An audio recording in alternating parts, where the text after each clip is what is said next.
Officer हैं तो यह बता तो लड़की के किस अंग में उंगली डालने से पानी निकल जाता है। दोस्तों इस वीडियो में हम आपको ऐसे ही कुछ लॉजिकल और आईएएस इंटरव्यू में पूछे गए सवाल जवाब बताएंगे जो आपके दिमाग की बत्ती जला देंगे। से पूछा, आप एक इनकम टैक्स ऑफिसर हैं तो यह बताइए, अगर एक इनकम टैक्स ऑफिसर भ्रष्ट हो जाए तो वह किन किन तरीकों से अवैध पैसा कमा सकता है। उम्मीदवार ने कहा, सर अगर टैक्स ऑफिसर भ्रष्ट हो जाए तो वह ज़्यादा बड़ा गबन नहीं कर सकता क्योंकि यह एक गजेटेड पोस्ट नहीं है। टैक्स ऑफिसर का काम एक टीम को असिस्ट करना होता है, लेकिन वह छोटी मोटी हेराफेरी कर सकता है, जैसे इंस्पेक्शन पर जाते समय किसी से पैसे लेना आदि। उम्मीदवार से कहा गया, ये बताइए अगर आपका जूनियर आपके ऑर्डर्स फॉलो नहीं करता है तो आप क्या करेंगे।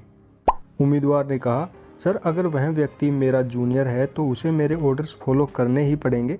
अगर वह व्यक्ति मेरे ऑर्डर्स फॉलो नहीं करता है तो मैं उस पर ऑर्डर्स फॉलो करने के लिए प्रेशर डाल सकता हूं, और फिर भी अगर वह नहीं मानता है तो मैं उसका प्रमोशन रोक सकता हूं और अपने सीनियर्स के सामने उसकी कंप्लेंट कर सकता हूं। महिला उम्मीदवार से पूछा, ये बताइए ब्यूटी क्या है, सुंदरता क्या होती है। महिला उम्मीदवार ने जवाब देते हुए कहा, सर ब्यूटी वह है जो हमारे अंदर सेल्फ कॉन्फिडेंस पैदा करती है। यह सिर्फ एक्सटर्नल ही नहीं होती है बल्कि यह इंटरनल भी होती है। यह सिर्फ फिजिकली ही नहीं बल्कि इमोशनली भी होती है। उम्मीदवार से पूछा, एक अच्छे दोस्त में कौन कौन से गुण होने चाहिए।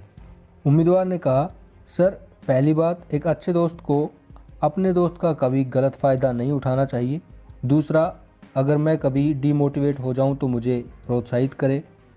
तीसरा, एक मददगार दोस्त होना चाहिए जो हमेशा हमारी मदद करे। और चौथा, वह अपनी आदतों में कुछ सामंजस्य बैठा सके ताकि एक दूसरे को कोई प्रॉब्लम ना हो। बोर्ड मेंबर ने फिर पूछा, चलिए ये बताइए एक अच्छे दोस्त और एक अच्छी पत्नी में कौन कौन से गुण होने चाहिए।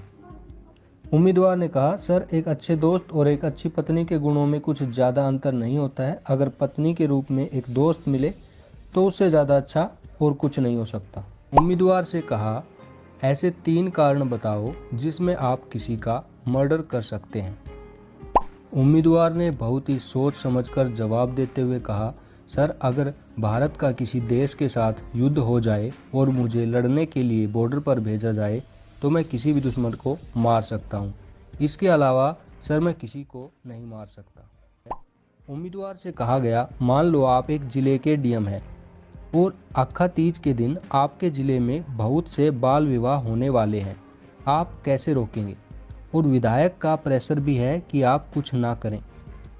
उम्मीदवार ने कुछ देर सोचा और फिर कहा, सर अगर ऐसा हुआ तो मैं वहाँ के ऐसे स्थानीय लोगों से मिलूँगा जो इस बाल विवाह प्रथा के खिलाफ होंगे और इसे रोकने में उन लोगों का सहयोग लूँगा। इसके अलावा वहाँ के जो भी ग्रामीण स्तर पर सरपंच प्रधान होंगे उनको आदेश भेजूंगा कि अगर ऐसा कोई कार्यक्रम उनके इलाके में होता है तो उनकी ही जिम्मेदारी होगी। उम्मीदवार ने कहा, सर इस प्रकार से मैं इस बाल विवाह कार्यक्रम को रोकने का प्रयास कर सकता हूं, और जहां तक विधायक के प्रेशर की बात है तो बाल विवाह एक कानूनी अपराध है, इसलिए मैं उनका आदेश नहीं मानूंगा। उम्मीदवार से पूछा गया, ऐसे 3 कारण बताओ जिस वजह से हम आपका इस पोस्ट के लिए सिलेक्शन ना करें। दोस्तों ज़्यादातर ये पूछा जाता है कि ऐसे 3 कारण बताओ कि हम आपका इस पोस्ट के लिए सिलेक्शन कर लें, लेकिन इसमें उल्टा पूछा गया है। तो देखिए इसमें उम्मीदवार क्या कहता है। उम्मीदवार ने कहा, सर ऐसा कोई कारण नहीं है कि इस पोस्ट के लिए मेरा सिलेक्शन ना किया जाए, क्योंकि मैं इस पोस्ट पर रहकर अपने कार्य को बहुत ही बेहतर ढंग से कर सकता हूँ। उम्मीदवार से कहा गया, मान लो आप आईपीएस बन जाते हैं और आपको किसी को गोली मारनी पड़े तो आप मारेंगे। उम्मीदवार ने कहा, सर अगर मेरे सामने ऐसी स्थिति आती है तो मैं उस व्यक्ति को जिंदा पकड़ने की कोशिश करूंगा और उसके पैरों पर गोली चलाऊंगा। उम्मीदवार के इस जवाब से बोर्ड मेंबर को संतुष्टि हो गई।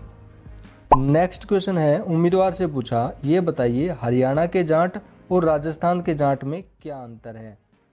उम्मीदवार ने कहा, सर हरियाणा के जाट राजस्थान के जाट से ज़्यादा समृद्ध हैं, और जब हम मध्य भारत का इतिहास देखते हैं तो हमें पता चलता है कि राजस्थान में ज़्यादातर राजपूत शासक थे, न कि जाट, लेकिन हरियाणा में ऐसा नहीं था। हरियाणा में ज़्यादातर जाटों का ही बोलबाला था।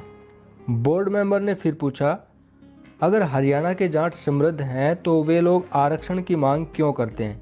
आपको क्या लगता है, उनको आरक्षण मिलना चाहिए या नहीं?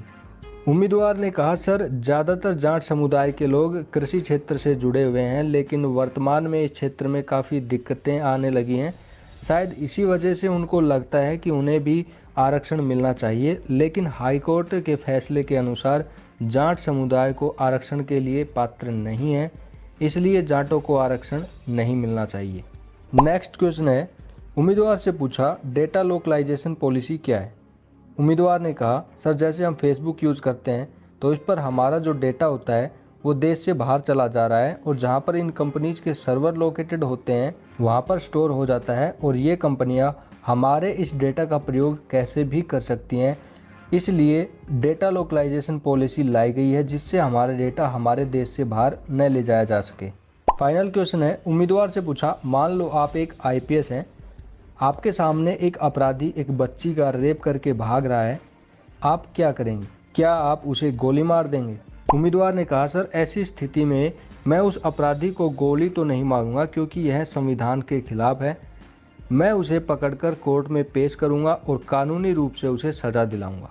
एक महिला बोर्ड अधिकारी ने उम्मीदवार से पूछा, ये बताइए मैन फोर्स क्यों यूज होता है? उम्मीदवार ने कुछ देर सोचा और फिर जवाब दिया, मैम मैन फोर्स से हमारा मानना है कि किसी कार्य को करने के लिए बल और बुद्धि की ज़रूरत होती है। जैसे अगर किसी देश के साथ युद्ध हो जाता है तो उससे निपटने के लिए हमें मैन फोर्स की आवश्यकता होती है। दोस्तों अब आपको मैं कुछ लॉजिकल क्वेश्चंस और उनके आंसर्स बताऊंगा। क्वेश्चन है, ऐसा कौन सा देश है जहां पर अन्य किसी देश की कोई न्यूज़ नहीं चलाई जाती है? दोस्तों आपने बिल्कुल सही सुना, ऐसा भी एक देश है जहां पर अन्य किसी देश की कोई खबर नहीं चलाई जाती है। वह देश है उत्तर कोरिया। यहाँ के लोगों को सिर्फ उत्तर कोरिया के बारे में ही बताया जाता है।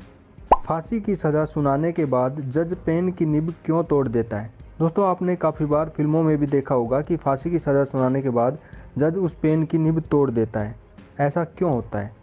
चलिए मैं बताता हूँ। दोस्तों किसी अपराधी को फांसी की सज़ा सुनाने के बाद जज उस पेन की निब तोड़ देता है ताकि उस पेन का दोबारा प्रयोग ना किया जा सके, और पेन की निब तोड़ने के बाद उस जज को भी यह अधिकार नहीं होता कि वह अपने फैसले की दोबारा समीक्षा कर सके या उसे बदल सके।